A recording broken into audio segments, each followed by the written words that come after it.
Starfox. Oh, how can I even begin to start?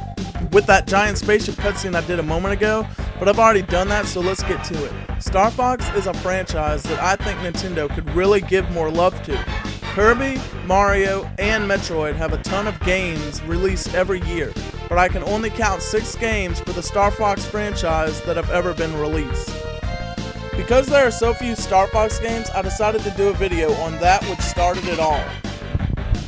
Starfox for the Super Nintendo was a very advanced game at the time. Using the power of the Super FX chip, they managed to push the boundaries of the Super Nintendo's processing power and give it a pseudo 3D game. At the time, this was cutting edge, but this was also near the end of the Super Nintendo's lifespan, where the Nintendo 64 would kick in real soon.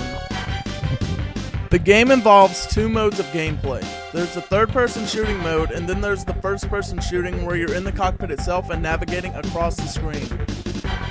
The main characters of the game include Fox McCloud, Peppy Hare, Slippy Toad, and the ever-awesome Falco Lombardi. This game shares a lot of traits from Star Fox 64, but really, it's just the opposite. The layout of the game is similar to the 64 game, as well as the multiple paths you can go through in each game. And Star Fox 64 even shows off a few bosses that were seen previously on the Super Nintendo.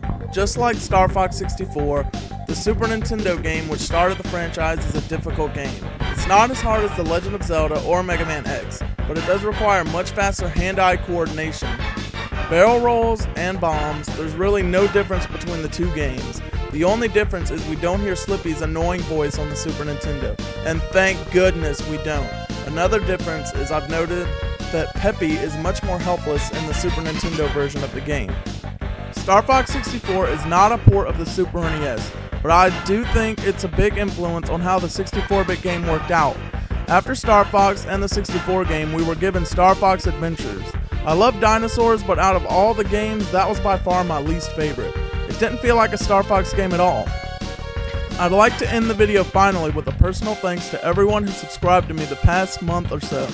I'm working harder than ever to get these videos going on a weekly basis, but I'm improving little by little. To new watchers, I'd appreciate a subscribe or a like, but I can't force anyone to do anything. I just hope Nintendo hears the gamer's plea and creates a Star Fox game for the Wii U. Please subscribe, and I'll see everyone next week.